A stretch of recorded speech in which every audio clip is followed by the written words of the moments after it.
Hello, everyone, and welcome back to another episode of The Lion, the Way, and the War, where we discuss Jesus, his church, and the spiritual battle that surrounds us all. My name is Craig Allison. My name is Brandon Bonner, And we'll be your host.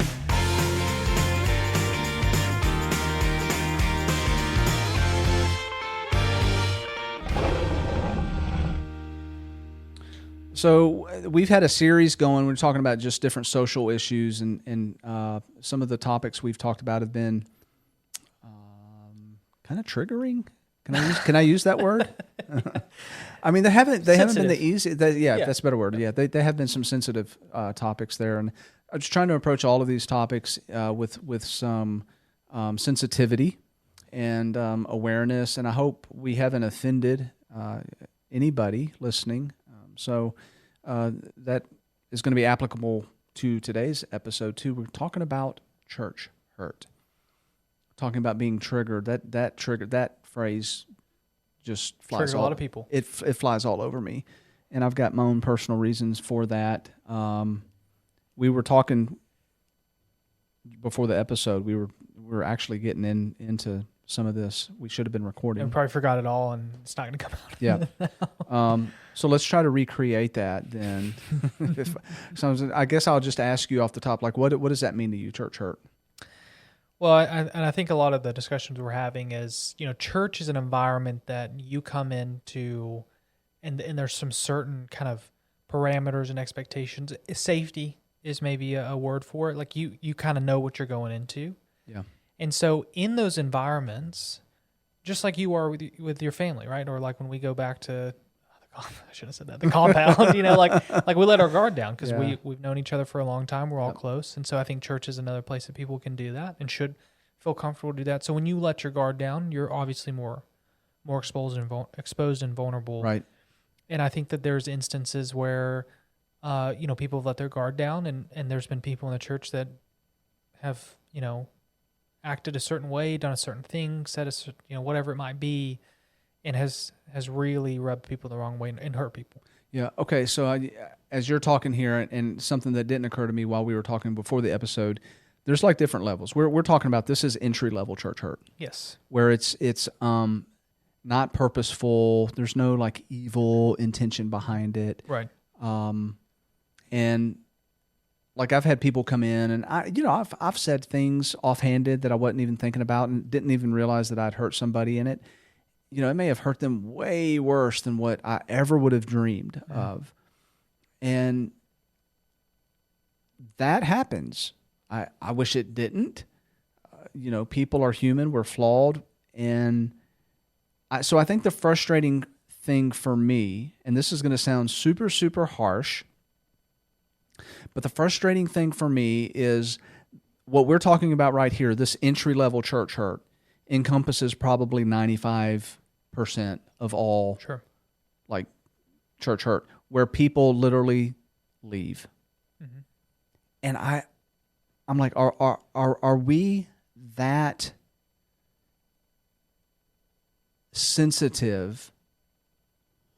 The word I want to use is just like weak and incapable of understanding that just because you go to a church doesn't mean that it's going to be a perfect, safe setting. Mm-hmm. I mean, I've what I hear a lot of times for people that don't want to come to church, they're like, well, y'all are just a bunch of hypocrites. Well, and I was like, yeah, we are, because we're human.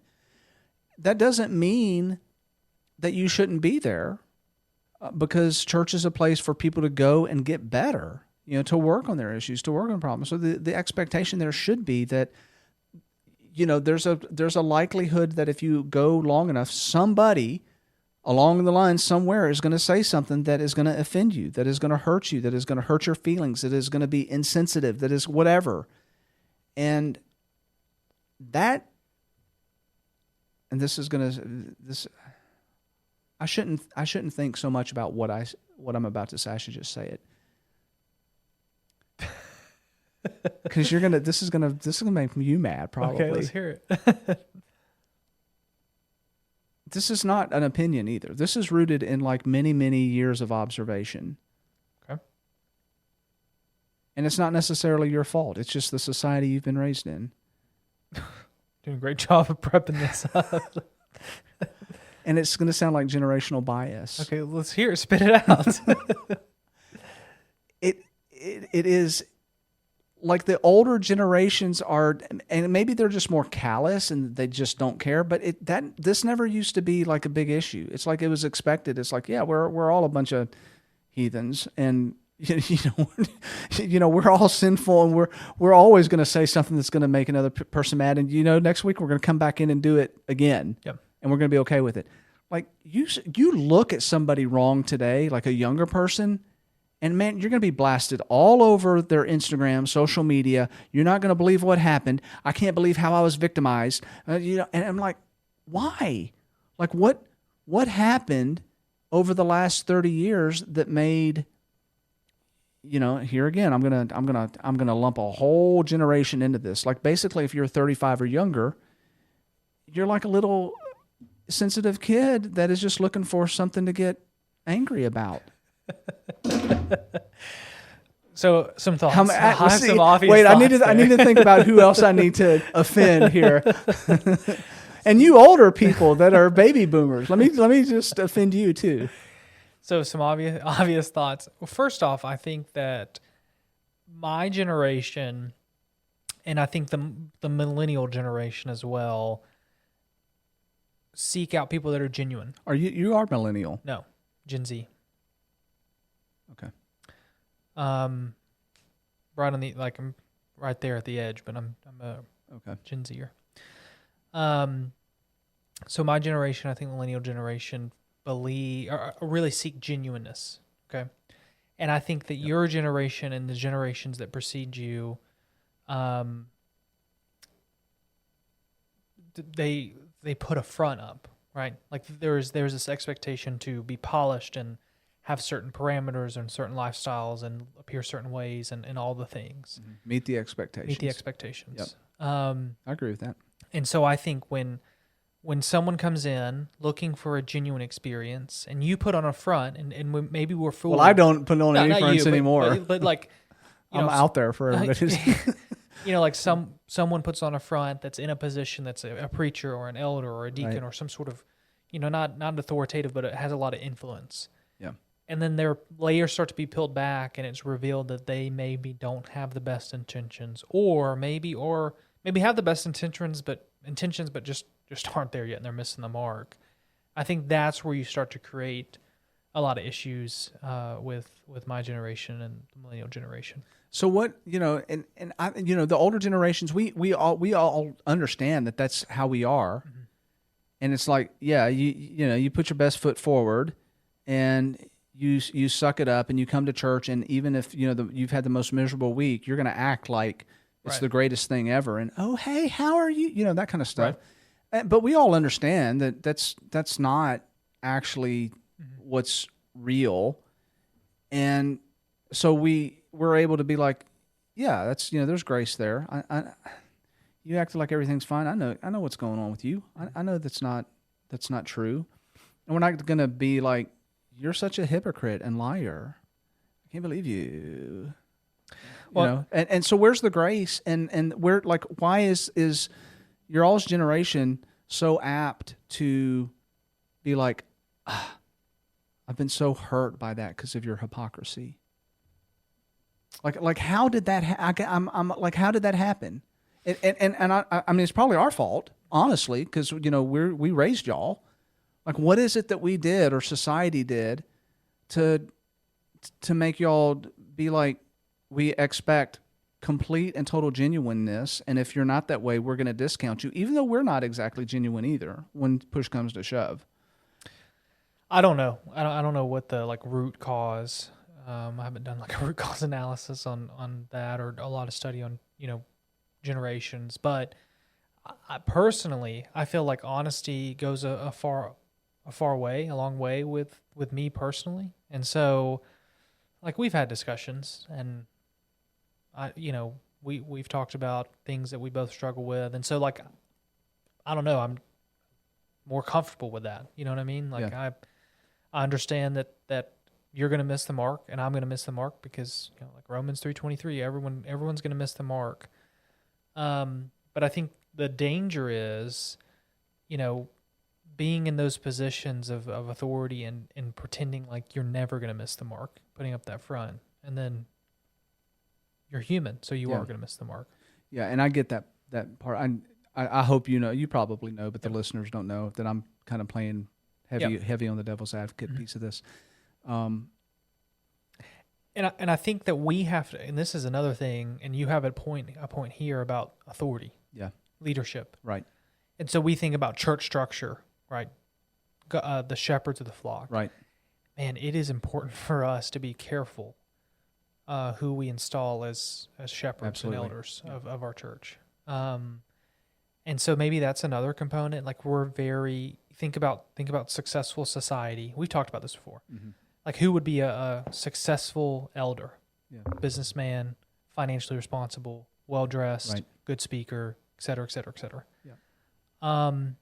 And those could be, yes, the good qualities of an elder. However, there's a whole load of qualities that we're discounting, because when you look at the scriptures on this, there's a lot of like servant verbiage and language, humble, humility, meek. I mean, this is the things that you would also want to see, or actually what scripture commands that you should see in an elder. So maybe it's not always the successful businessman, which I'm not saying that like our elders are, they're not all successful businessmen, but I'm just saying like that is I think stereotypical. Someone comes in, very successful, well-dressed, good speaker. What's our immediate thought?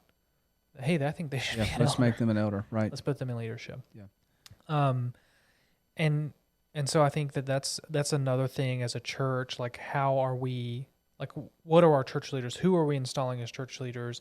And for church leaders, how are they holding themselves accountable? Like, are they looking at what the scriptures command of them to be shepherds of the flock, and they really understand what that means before they accept a position like being an elder? Yeah.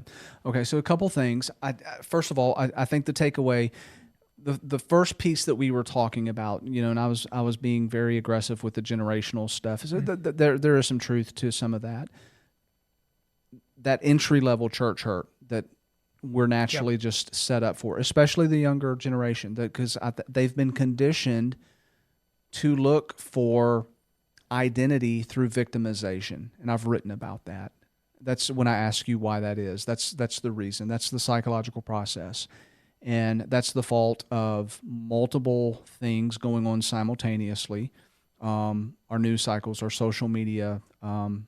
You see a vast change in the way your generation and the generations younger than you begin to process information and think. Guess when? The applications of social media, Facebook, Instagram, TikTok. Okay. And that's all very evidential, empirical stuff that's been now long-standing studies done on it. Okay. So there's that a generation set up to be, what's the word? Vulnerable is part of it, but kind of defenseless. Like you don't have the armor to be able to process and deal with that. Okay. So you're set up to be church herded through basically a normal situation that's going to occur in every church. And so you get these younger folks jumping around to different church after church after church, and guess what they're experiencing? The same thing. Yeah. Okay. Because they're walking into people and they're seeing that disingenuousness and whatever. Okay. So entry level church hurt. Takeaway on that is basically part of it is just this, understanding why that's happening, and that we need to be responsive to that we need to do a better job as churches explaining, hey, we shouldn't act like we've got everything together, that we're perfect, because we're not. We're all in this together, coming in, trying to be better. Are there hypocrites here? Yes, pretty much everybody is. We try to present a front like you got on a date. Are you being a hypocrite when you put your best foot forward? No. Okay. So it's the same thing. It's just it's taking older generations taking the time to explain that to the younger generations and being like, okay, so let's work on this together and understand this. That's going to, I think, prevent a lot of people from just church hopping and trying to find that, that perfect church. Right. Well, and I think we build our foundation, like our faith foundations. I think our cornerstone piece is on wrong things. Yep. Um, And also, that's not indicative of who's behind the church. It is Jesus. I mean, that is, he established the church, and we are his bride. Mhm. And just because you come into a church and you don't find, perfection doesn't mean that the ultimate authority in that is perfect, because he is. Now, you brought up leadership. Okay, so I think we're going now to a second level of church hurt and setting people up for victimization. And you said it's super important who we select to put into that, because the consequences of putting the wrong person into a leadership position can be absolutely devastating. Yep. So, here's the sad truth. There are certain positions that attract people that have nefarious, malevolent intentions. And church leadership, unfortunately, is one of the things that attract bad players. People that abuse children, they're looking for jobs where they have access to children. Okay? And so this power structure that exists in churches is very attractive to people who can put themselves in or get into positions of leadership and then do bad stuff. So what do you do with that? What do we do with that? Yeah, I mean, what is the safeguards there? What do we need? How do we need to be looking at that and processing that? Well, I mean, I think there's tons of scripture, and we've done this study a lot here at Central on what shepherds look like, what elders look like, and I think that, again, as I mentioned before and alluded to a little bit earlier, is what kind of leaders are we putting into these positions? What are their intentions? Or what kind of personalities are one thing, but it's really not even that. It's just like, what are their motivations? Mm-hmm. Like, why do they want to be in this position? Because let's be honest, like the elder position is one that's not. I mean, it's extremely difficult. Right. You don't. I think if you really understood an elder position, like it is not one that it's one that takes a lot of thought and prayer, and then you come to the conclusion that I'm willing to serve in this capacity to the Lord. Yeah. I think one of the indicators that everybody needs to be aware of is that if you have leadership that have a problem being questioned, they demand absolute loyalty, that you better not question their authority.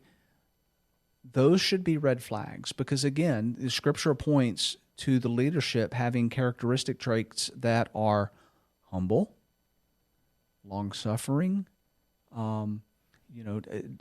they are discerning in nature. These are not the people that are going to snap back at you if you say, "Hey, why are we doing that?" Yep. They're going to say, "I'm glad you asked that. Let's talk about that." Guiding, shepherding. Yep. That's the qualities there that you're looking for. And so where this leads to really dangerous grounds is, and it's not just like your shepherds, your elders, or your deacons, it's also your preachers, your ministers, where you can develop like this cult of personality, where people begin to follow the personality rather than the message. Yep. And that goes, that messes with the person's head. So even if they're not intentionally like working into positions of power and authority, their positions can naturally lend them to getting that, that ego. Yeah, 100%. And I think that the biblical church structure is in place for a reason. It is designed not to have a single head, a single authoritative person for a reason, right? It's a group of individuals, shepherds, elders, plural, that are shepherding a church. And I think there's a reason for that. There's not a head elder or head pastor or et cetera. And, we also talk about correction. Nobody's above authority, being corrected. It doesn't matter who you are. And I unfortunately have been in situations where an elder did not believe that he should be corrected by anybody. And that's a really dangerous person to have in a position of authority. Yep. And you get into those, so that's, tricky situation there, because how do you, we are to be under our eldership and respect that authority, but at the same time, if they're out of line and they're abusing that authority, that has to be addressed, because that's a cancer within a congregation. It can destroy it. And Satan understands that, and he naturally goes after those people in authority to create those type of issues, which obviously leads to that you got that entry level church hurt. This gets into some more of like serious trauma based issues that are much more long term and devastating to people. And I've seen this second level actually take a person from a place of faith to a place of atheism, because it's that devastating. Yep. So we absolutely have to be careful about that. So I'm thinking too then about the context of this. We are given guidance in Matthew chapter 18 on how to reconcile. If somebody sins against you, what we're supposed to be doing. Yep. Do you want to walk through that, or do you feel comfortable walking through that? Matthew 18, we can read it. Yeah. 1 second. Put me on the spot. Yeah, it's okay. 15 through 17. Yep. Yeah, and I think this is a good passage. We get caught up on this a lot, I think, especially when I was at the Student Center. Like, this is healthy conflict resolution. Yeah, absolutely. I think maybe you taught a class on this, conflict resolution. Yeah. Okay, Matthew 18, 15 through 17. If your brother sins against you, go and tell him his fault, between you and him alone. If he listens to you, you have gained your brother. But if he does not listen, take 1 or 2 others along with you, that every charge may be established by the evidence of 2 or 3 witnesses. If he refuses to listen to them, tell it to the church. And if he refuses to listen even to the church, let him be to you as a Gentile and a tax collector. Yeah, so that's hard to do. Yeah. Because that's so uncomfortable, we don't do that. But that's what Scripture teaches us to do. So I'm kind of curious then why we don't do that when we have this type of conflict. So I think this is also a generational thing. My general conflict avoidance, not exclusively in my generation, but like that is maybe a common theme. Like there's a general conflict avoidance, and I think a lot of that is rooted in how do you engage in conflict virtually, text message, yep, social media. It's completely different to engage in conflict face to face, right? And so I think a lot of times the thought process, and maybe this isn't just my generation thing, maybe it's just a general like population society shift, but if there's a conflict, it is easier for me to leave the church and go to a church 2 blocks down the road and worship with another congregation, because I don't even want to engage in that conflict with you. Yeah, and the situation never gets resolved. Right. And the person may never even know that they did something wrong. Yeah. I mean, it's just, unnecessary severs of relationships and families, the church family, for something that someone may have no idea what they've done. Yeah. So I think one of the key takeaways here is that church leaders need to understand this particular avarice or aversion for the younger generations to avoid conflict at all cost. And we, as church leaders, we need to get comfortable talking about this. Right. Talking about it to younger people, saying, this is what Scripture teaches. We want to make sure you understand, like, our door is open. And it is absolutely necessary that if you have been hurt or wounded, or, that you understand that this is, and here again, I know you hate it when I use this word. I mean, it really is a safe space. And while it may not be the perfect safe space, this is how we move that needle for the younger generations to creating a place where they actually do feel like they can get some resolution on this stuff. Yeah. Well, and I'm going to go back to what we've talked about, kind of a common theme through a lot of these things, and it's relationships. Mm-hmm. So you and I have a relationship. We've known each other for many years. And so if we had a disagreement, I'm coming to you. We're going to talk about it. And I hate conflict. You know this. Yeah. I mean, it's something I've been working on for years. Like I do not do conflict well. Right. And I purposely try to set up conflict for you. I do believe that. You and your entire family. And so I think I think relationships will prevail, because it would be extremely difficult for me to sever relationships with you, or or some of the people that we live on the compound with. At some point, I think we're going to have to talk about the compound. Yeah, but all the people that we our cult communion with a lot.